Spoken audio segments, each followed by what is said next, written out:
Ողջույն, հրապարակի այսօրվա զրուցակիցն է մեդիա մասնագետ, Հայոց համազգային միասնություն կուսակցության գործադիր մարմնի անդամ Արմեն Գևորգյանը։ Շնորհակալ եմ հրավերն ընդունելու համար, պարոն Գևորգյան։ Ես եմ շնորհակալ։ Պարոն Գևորգյան, ընդդիմադիր դաշտը այսօր բավականին խայտաբղետ է, ինչու հենց Հայոց համազգային միասնություն կուսակցությունը, գիտեմ բոլորովին վերջերս եք անդամակցել կուսակցությանը։ Պարզապես բախտս վերել է, կարճ ասած։ Ես մտել եմ մի կուսակցություն, որը ընտանիքի պես է, ինձ հրավիրել են, միջև կուսակցություն մտնելը համագործակցել եմ իրենց հետ, ես էլ որպես մեդիա մասնագետ, ասենք կուսակցության անդամները հարցազրույցներ էին անում, ես իրանց հետ արդեն մերվել էի, ինչ եմ ասում բախտս վերել է, որովհետև այնպիսի տեղ եմ մտել, մի տեղ, որտեղ այն ֆունդամենտը կուսակցության, որ սարքած է, նաև համապատասխանում է կուսակցության անվանումը միասնություն։ Այստեղ մարդիկ են, որոնք եղել են տարբեր ուժերում, այսօր եկել հավաքվել են մի մարդու շուրջ, ու թե ես ամեն օր նոր բաներ եմ լսում, ասենք, ոնց են սիրում, ոնց են հարգում իրենց առաջնորդին, մենակ մի բանի համար, որ կուսակցությունից առաջ այս մարդը բոլորին օգնել է, բոլորին եւ շատ-շատերին։ Նման հայեր քիչ կան, բայց ճիշտ կներ հարցը տայինք, թե ինչու է կուսակցությունը ստեղծվել, երբ է կուսակցությունը ստեղծվել։ Եվ ինչու է ստեղծվել։ Այդ հարցին ավելի լայն պատասխանը կա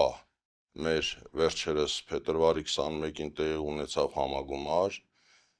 կուսակցության առաջնորդ Միրան Պողոսյանի ելույթը կա Facebook-յան եւ ՀՀՄ կայքի պաշտոնական էջերում, այդ ելույթը ավելի ամբողջական կլինի, ես այդտեղից ու մեջբերում բերեմ։ Կուսակցությունը ստեղծվել է Արցախի անկումից անմիջապես հետո։ Կուսակցությունը ստեղծվել է այդ ցավին դիմակայելու ինչ-որ լծակներ ունենալու համար։ Ես նաև պատասխանա, թե ես ինչու եմ մտել քաղաքականություն։ Եթե մարդիկ իրենց մեջ պոտենցիալ են գտնում, որ ուզում են իրենց երկրին օգուտ տան, միակ ճանապարհը կուսակցությունն է։ Դե շատ երկրներում են այդպես, առանց որևէ կուսակցության դու չես կարող պայքարել քո երկրի համար։ Ես ուրախ եւ շնորհակալ եմ, որովհետեւ եթե նախանձեցիք, որ ասեցի բախտս բերել է, Հետաքրքիր ձևակերպում էր, դուք կարող եք նախանձին տեղի չտալ, դուք էլ դիմել կուսակցություն, բայց ծրագիր ներկայացնել։ Ես ունեմ ծրագիր, ես ունեի ծրագիր, ես էլ եմ նույն մտահոգություններն ունեցել, այս կուսակցությունում ինձ լսեցին, ինձ տեղ տվեցին, ինձ դրսևորվելու եւ գործելու հնարավորություն է տրված։ Ուրիշ կուսակցություն չեմ տեսել, որ կարող է ինձ այդքան տեղ տային, այդքան խոսեն։ Ես ազատ եմ այս կուսակցության մեջ, ինչպես բոլոր կուսակցական անդամները։ Շատ լավ։ Պարոն Գևորգյան, տեսեք, ձեր կուսակցությունը հայտարարել է, որ լայն ֆորմատով է մասնակցելու ընտրություններին։ Ինչ որ բանակցություններ կան, ինչ դաշինքներ եք պատկերացնում, ինչ է ենթադրում, ինչ է ներառում այդ լայն ֆորմատը, թեժ նախընտրական այս դաշինքների ձևավորման փուլում ենք հիմա։ Հարցը ավելի շուտ ուղղված է կուսակցության առաջնորդին։ Բանակցությունները բնականաբար բոլոր կուսակցություններում են տեղի ունենում, բայց ինչպես բոլոր կուսակցությունները թվում մենք միջև վերջնական պայմանավորվածություններ չունենանք, դրա մասին չենք հայտարարի։ Կուսակցությունը արդեն հայտարարել է, որ մենք, ոնց Միրան Պողոսյանը ասել է, մենք ձեռք ենք մեկնում աշխարհի բոլոր հայերին բացի մեկ հայից։ Բոլորի հետ պատրաստ ենք։ Դա հասկանալի է, պարոն Գևորգյան, բայց այս փուլում պոտենցիալ ընտրողներին, մեր լսարանին այս հարցը շատ հետաքրքիր է։ Հնարավորության դեպքում բոլոր ուժերին տալիս ենք, ուզում են հասկանալ, թե ում հետ են միավորվելու, ինչ դաշինքներ են կազմվելու։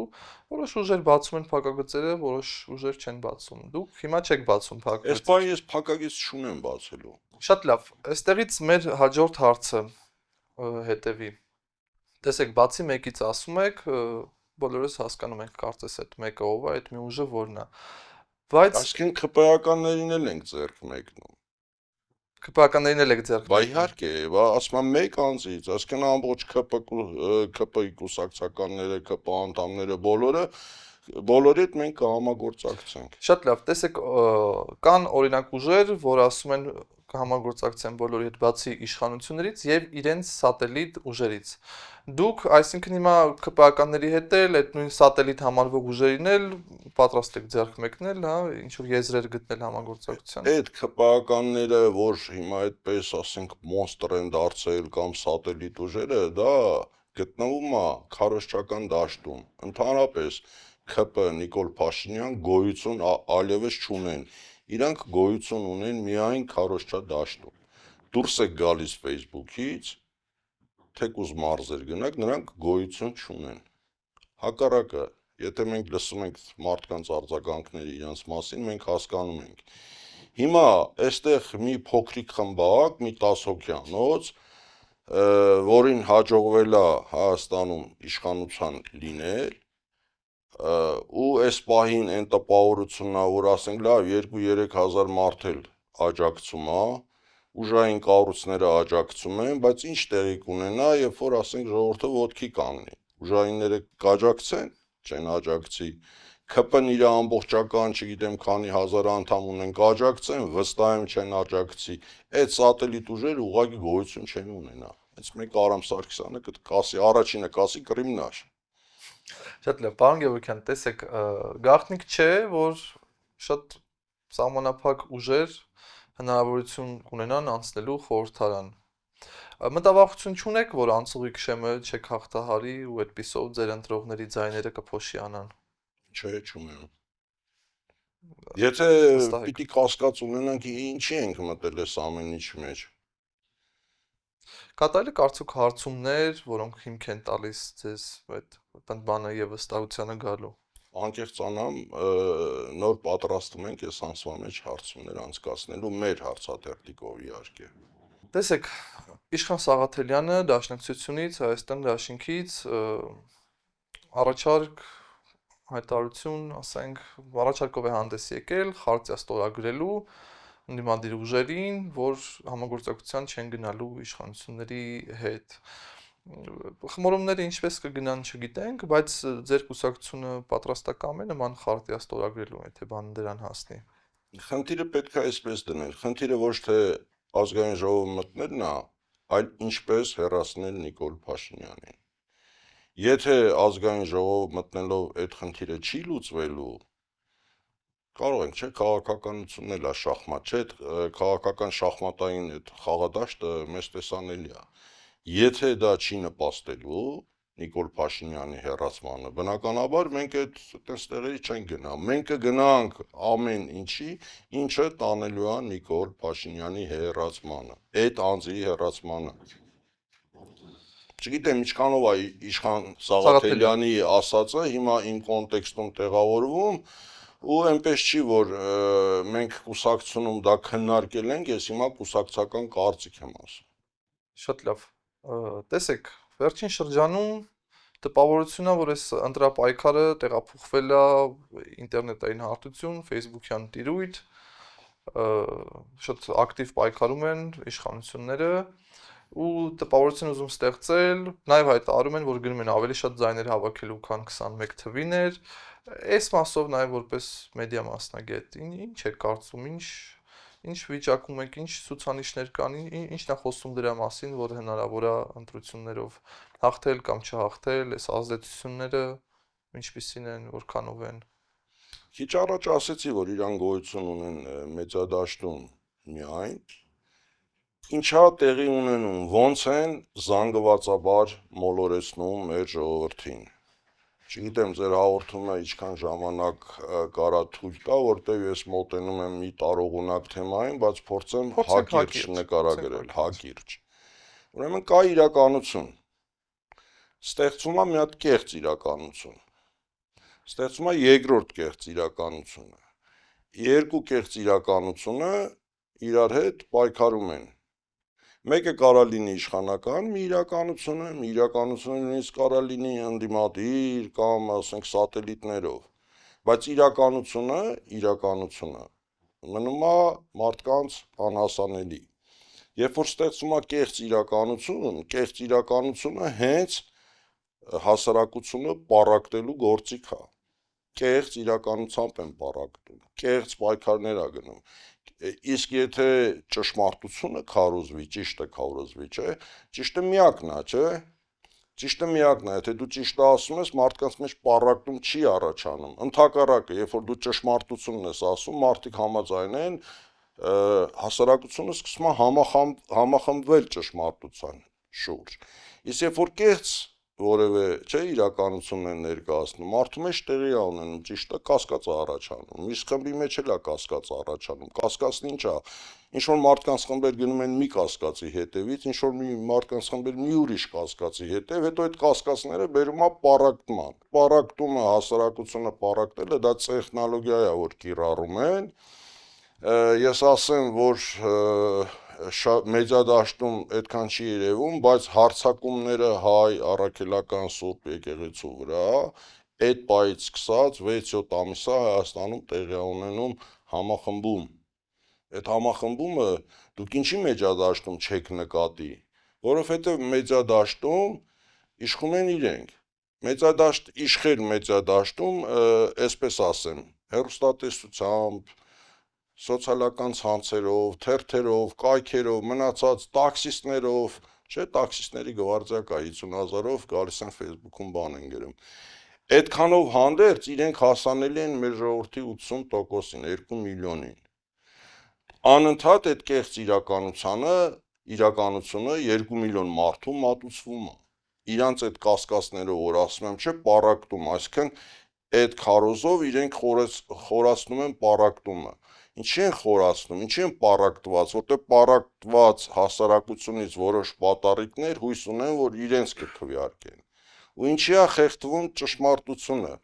Ճշմարտությունը այնպես չի, որ լրիվ խեղդված ու ասված չի, ճշմարտությունը ասվում է, բայց համեմատած 2 միլիոն մարդու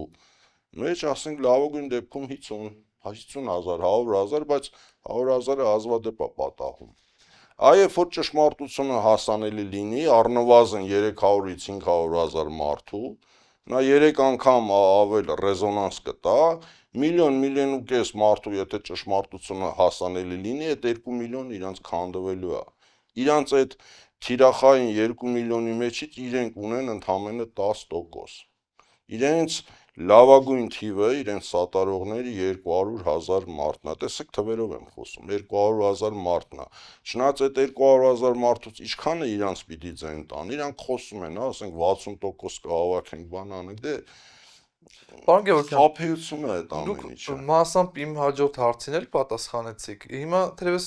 ամփոփենք, իմ հաջորդ հարցը հենց այդ մասն էր, որ տարբեր ուժեր իրար մեղադրում են ֆեյքերի բանակների մեջ, չգիտեմ, լայքեր, շեյրեր են հաշվում եւ այլն։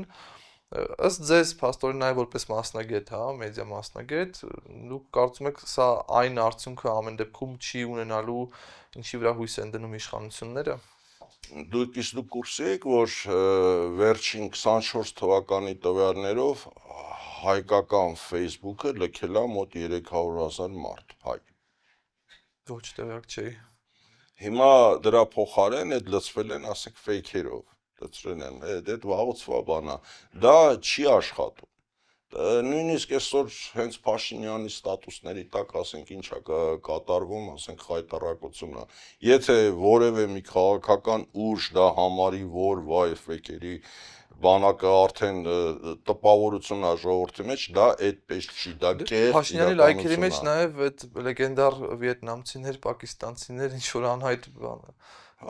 ակնհայտ ֆեյք օգտատերեր են։ Եկեք հաշվի առնենք մի փաստ էլ, այդ դատարկ խոսակցություններ չեն, որ Ադրբեջանը Ալիևը ցանկանում է Հայաստան 300,000 ադրբեջանցի տեղափոխել, ու նաև ասենք այս Իրանի հետ պատերազմի դեպքերից հավանական է, որ այդ 300,000 ադրբեջանցին կհամարվեն իրանցի ադրբեջանցիներ, փորձեր արվել են, ես կարծում եմ այդ գործողությունը Հայաստանում արդեն տեղի է ունենում, այդ գործողությունը ադրբեջանցիների տեղափոխումը Հայաստան արդեն տեղի է ունեցել, Facebook-ում դա երևում է, Facebook-ում տոկոսային որ նայենք, ես իմ կարծիքով մի 10,000 ադրբեջանցի կա, հայերեն գրող, չէ որ ասենք այդ Ադրբեջանի գաղտնի ծառայություններում վաղուց են հայերեն լեզու սովորեցնում, վաղուց, դա ասենք 2007-8 թվականից հետո սովորեցնում են, ու իրանք գրում են հայերեն, նրանք որոնք այդ թարգմանում են Google переводчикով կամ բանով, նրանք շատ չեն, բայց հայերեն գրող շատ ադրբեջանցիներ կան, դրանք կարելի է հայտնաբերել կոնտեքստից, ինչ են գրում, հայի անուն ազգանունով է, տեղեր կա, որ ժամանակին հեշտ էր լինում, թե մարդը որտեղից է գրում, մեկ է տենում էր Մարնաուլից գրում է, կամ որտեղից գրում է, բայց հայերեն է գրում է, հայոյում է անդիմությանը, դրանք եթե մի մարդու հետևից դու գնում ես, ուսումնասիրում ես, բացում ես, իմիջիալոց հոմենակ այդ Facebook-ի օգտատերերը հոմենակ այդպես երևացող չեն, հնարավոր է իրանց հետևից են գնել, այդ անունները կամ այդ տեղը, ինչ-որ մի բան որ նշած է լինում, հետևներից գնալուց մեկ է բաներ ես բացահայտում, տեսնում ես հայը այդքան էլ հայ չի։ Հաջորդ հարցը, պարոն Գևորգյան, տեսեք, այս իշխանությունները ամեն հարմար շակերտավոր հարմար առիթի թիրախավորում են ՌԴ-ն, ՌԴ իշխանությունները, էլ հիբրիդային, չգիտեմ, պատերազմ, էլ ինքնիշխանության սպառնալիք, այս մասով ձեր կուսակցության հիմնադիրը գտնվում է ՌԴ-ում, այստեղ հետախուզման մեջ է, այս ոճի մեղադրանքները, այս դաշտ տեղափոխելը ձեզ անձամբ կուսակցությունը մտահոգություններ չկա այս մասով։ Դուք իսկ փողոց դուրս գալուց հեչ նկատել եք հիբրիդային պատերազմի մասնակից։ Հիբրիդային պատերազմը նույն այդ կեղծ իրականությանը մեջ է։ Ինչի է հիբրիդային պատերազմը միակողմանի, միայն Ռուսաստանի դեմ։ Բայց ես կասեի, որ հիբրիդային պատերազմը ընդհակառակը գալիս է արևմուտքից, արևմուտքն է հիբրիդային պատերազմ վարում, նույն ռուս-ուկրաինական պատերազմը ինչպես ա եղել, ոնց ա եղել, որ մենք տեսնում ենք ամբողջ Եվրոպային կեղծ ինֆորմացիա են ստեղծել, որ ռուսները հեսա գալու են Եվրոպան գրավեն, կեղծ ինֆորմացիա են տվել, պայքարում են, այստեղ շատ պրիմիտիվ է կատարվում, իմիջիալոց ինչը որ այս իշխանությունները ինքնուրույն են անում, այստեղ նկատելի է ինտելեկտի պակաս ու շատ արագ հայտնաբերում ես, թե ինչն է իրանց խելքի բանը, ինչ որ բարդ տեխնոլոգիա են կիրառում, ստացվում է, որ դա արևմուտքից է, իսկ այդ ցռուշնիկները այսօրվա այդ բաները, դրանք նույն նախկին կողմնորոշումը փոխած կագեբեշնիկներն են, ինչ հեքիաթներ են պատմում, ինչ են անում,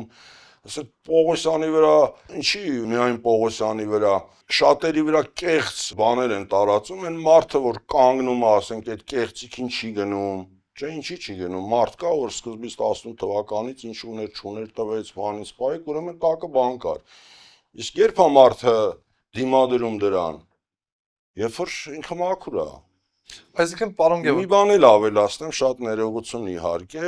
ուրեմն այս մեջադաշտը մեր վաղուց է փչացրած, բայց տենց շատ հեռու, շատ խորքեր չգնամ, մեր մոտ առնվազն 1-2 սերունդ լրագրողներ են փչացրել, ես կարծում եմ մոտ 30 տարի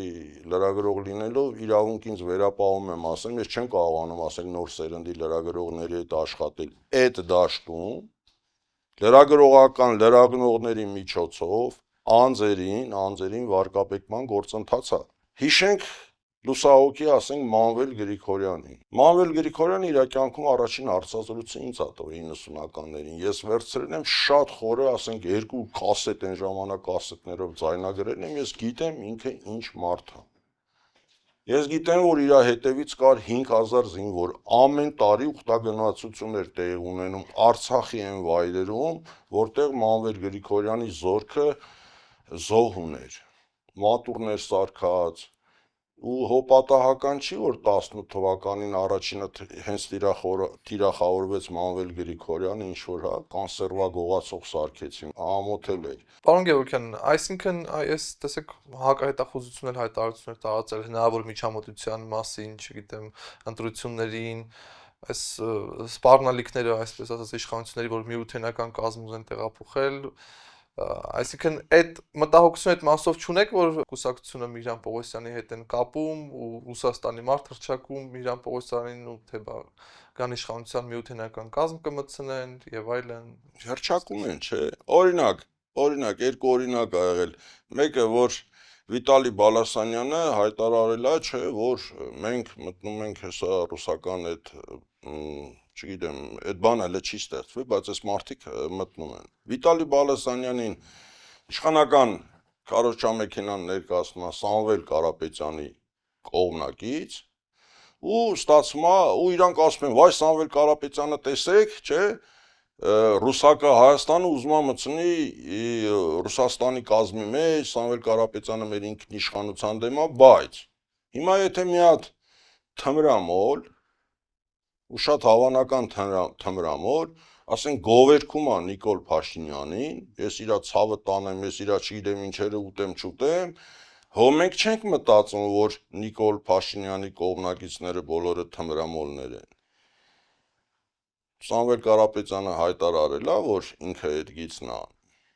Այսինքն նույն քարոզչական իմիջիալոց սրանց մակարդակը այնքան ցածր է, իրանք զբաղված են ամենակեղտոտ քարոզչությամբ։ Ամենակեղտոտ քարոզչությամբ աշխատակազմի այդ ղեկավարի տեղակալը, որ ֆեյքերի այդ բանակ ունի, ասենց մի հատ ստատուս կգրի ու բան կանի։ Երբ որ Նիկոլ Փաշինյանը հեռանա, իրանք չեն հասցնելու հեռանալ։ Փաշինյանը իր 10 հոգուց բացի ասենց ճնշումով իշխանական լծակներով ասենք մի 1000 մարդու էլ է ճնշում սարքում, ստատուսներ գրել է տալիս կեղտոտ, սկսած մեր ինքնիշխանությունը, մեր անկախությունը վարկաբեկելուց, չէ, բայց միայն վարկաբեկելով չի, այդ վարկաբեկության տակ լիքը բաներ կա, շատ վտանգներ, սպառնալիքներ կան մեր պետությանը։ Պարոն Գևորգյան, ով է ձեր վարչապետի տեխնացուն։ Վարչապետի տեխնացուն կհայտարարենք էլի։ Երբ։ Վարչապետի տեխնացուն բնականաբար լինում է կուսակցության ղեկավարը, ճիշտ է, բայց չենք հայտարարում, մարդը երբ որ հայտարարվի կասի, պարզ է, որ իմ առաջարկը դա է լինելու։ Ընտրությունները ծայրի ետևում չեն, երբ ընդամենը օրերն մոտենան, ինչ որ հարցումներ անեք ու պարզվի անցողի կշեմը հաղթահարելու խնդիր ունեք, կհրաժարվեք մասնակցությունից։ Մենք հիմա մտնենք, ասենք, ենթադրություններ անենք, ես իմ կարծիքն ասեմ, որ Նիկոլ Փաշինյանին հեռացնել հնարավոր է միայն խելամիտ ուղով հայոց համազգային միասնությամբ։ Չեղավ այդ միասնությունը, չեղավ հայոց համազգային միասնություն, Փաշինյանին չենք հեռացնելու։ Դուք այդ հարցերով ինձ տանում եք այնտեղ, ոնց որ Գյումրի 2 սցենարը, Գյումրի 2 սցենար չի աշխատել։ Հիմա բոլորն են պատկերացնում, ով, չգիտեմ, դուրը կգա, դուրը չի գա, ինչ որ ասեցի, Գյումրի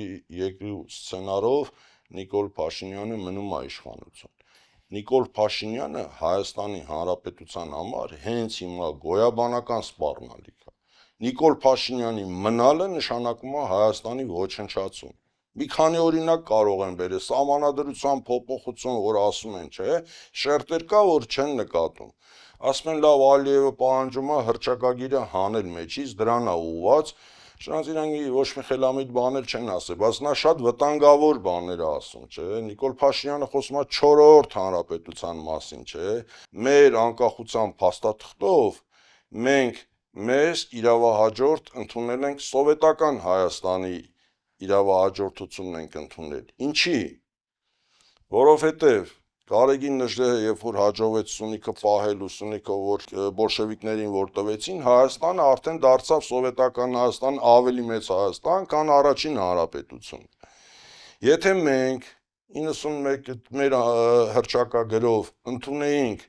շատերն էին այն ժամանակ մնդում, բայց այն ժամանակ քանի որ քաղաքականության գլխին մտավորականներ էին, կարողացան բացատրել, որ եթե մենք վերցնում ենք դաշնակցական Հայաստանի իրավահաջորդությունը, մենք միանգամից փաստաթղթով կորցնում ենք Սյունիքը։ Ու ի հակադրություն դրան Ադրբեջանը վերցրել է 20 թվի Ադրբեջանի իրավահաջորդությունը, չէ, ինչի։ Հիմա այս 4-րդ հանրապետությամբ սահմանադրության փոփոխությամբ արդեն իսկ Սյունիքը ինքը փաստագրում է, որ Հայաստանի մեջ չպետքա լինի։ Դուք բացառապես տարակընտրական բաների մեջ, ես ձեզ ասեմ, լավ, ընտրական, ինչ որ ասում եմ, այն քաղաքական խաղաքարտերը, խաղադաշտը ինձ պարզ է։ Այն ինչ որ այս պահին մեդիա դաշտը մեզ ուղղորդում է, թելադրում է, այդպես չի լինելու։ Կոնֆիգուրացիաները հստակ իրանց ձևերը կընդունեն ապրիլի սկզբին, մինչև համագումարը։ Գիտեք որ համագումարը հիմա Քարոզ Արշավը սկսելու է ընտրությունից 40 օր առաջ ապրիլի 28-ն է անում, մինչև այդ հիմա նոր օրենքով կուսակցությունները պետքա համագումար անեն, իրենց, ասենք, ցուցակները հաստատեն համագումարով։ Համագումարին 2 շաբաթ էլ առաջ են գալիս, ստացվում է ապրիլի 10-ը։ Այդ կոնֆիգուրացիաները հստակ տեսք կունենան ապրիլի 1-ից 10։ Բայց թույլ տվեք մի երկու բառ էլ թրիփից ասեմ։ Թրիփի այս պայմանավորվածությունը անմիջական ուղղված է մեր գոյաբանական խնդրին, որովհետև դա ինչքան էլ դիմադրեն, ինչքան էլ կռուծի տանեն, այս բառը շատ պետք է օգտագործեն, որտեղ այս իշխանությունը հիմնված է կռուծիտի վրա։ Կռուծիտը ամենաստորագույն խաբեությունն է։ Ինչի է այս տերմինը, որ ինքը ավելի հասանելի լինի։ Գիտեք ինչ են անում կռուծիտ անողին։ Կռուծիտ են անում։ Ինքը իր ժողովրդին է կռուծիտ անում, այնտեղ էլ իրան են կռուծիտ անում, ասում են ստորագրի Արցախի հանձնման թուղթը Պրահայում, հեսա Ալիևն էլ կճանաչի այն մյուս հանդիպման ժամանակ, չէ, ու մյուս հանդիպման Ալիևը չի գնում, ստացվում է Արցախը Նիկոլը հանձնեց, այդ մեդիա այդ դաշտով, այդ քարոզչա դաշտով սաղ սլակները ուղեցին Ռուսաստանի վրա, բայց ռուսներն ասացին, որ մենք մեդիայից իմացանք։ Այնտեղ Նիկոլին կռուծիտ արեցին, այսինքն կռուծիտ անողին կռուծիտ են անում։ Ի վնաս իր պետության։ Հիմա այդ թրիփը, որ բերել են կեղծ 10 ռազմական բախում, այդքան զոհեր ստեղծած այդ ուժը, այդ մարդը այնտեղ ուժ չկա։ Այդ մարդը ասում է խաղաղություն են բերել։ Ուրեմն թրիփը սահմանափակելու է Հայաստան-Իրան կապը ու դրա դեմ Ամերիկային չենք կարա գցենք, էլի, Ամերիկան, որ ստորագրել է Ամերիկայի, դա պետք է մնա։ Այսինքն խելամիտ հաջորդ քաղաքական իշխանությունը չի կարող ասի, ես թրիփը չեմ ընդունում։ Բայց մենք ասում ենք թերի է թրիփը։ Մենք եկեք սարքենք Հայաստան-Իրան երկաթուղի։ Երբ որ մենք Հայաստան-Իրան երկաթուղի ենք սարքում, Հայաստան-Իրան երկաթուղի այդ փաստաթղթերը, գծագրերը, 54 թունել, 84 կամուր, սա գծագրերը կան, դրանք կատարել են չինացիք։ Այդ պրոյեկտում, այդ նախագծում շահագրգռված է Չինաստանը, Հնդկաստանը, Իրանը, Ռուսաստանը, તો Վրաստանը։ Հիմա նայեք, եթե մենք մի հատ էլ այդ երկաթուղի ենք սարքում, ստացվում է իսկական խաչմերուկ։ Երբ որ մենք այդ գերտերություններին բերում ենք մեր տարածք, արդեն սկսում է հակակշռություն, չէ՞, Թուրքիայի, Ադրբեջանի ազդեցության։ Իրանք էլ կարող են միանալ, այսինքն այդ հակակշռությունը պետքա սարքել հավասարակշռություն, որը մեր իրական խաղաղության երաշխիքն է։ Այդ ծրագիրը երկաթուղու, ասում եմ, գծագրերով կա, Գագարինից, Սևանի մոտից, ասենք գնում է Գավառ, Գավառից ասենք հետո իջնում է Վայք, Վայքից դեպի Սիսիան, Կապան ու գնում է Մեղրի, առանց Ադրբեջանի միջով, ասում եմ, բոլոր գծագրերով կան։ Մենք ողջունել ենք այդ ծրագիրը դեկտեմբերի 15-ի մեր կուսակցությամբ հայտարարությամբ եւ այդտեղ ավելացրել ենք մեր բաղադրիչը այդ ծրագիրը իրականացնելու պահին, այդ դուք ավելի լավ կիմանաք Միհրան Պողոսյանին, Կապանում մենք նախատեսում ենք կառուցել, Գևորգյան, բայց որքանով է իրատեսական ֆինանսիա։ ասեմ, վերջի պարբերությունն է։ Կապան քաղաքում մենք կառուցենք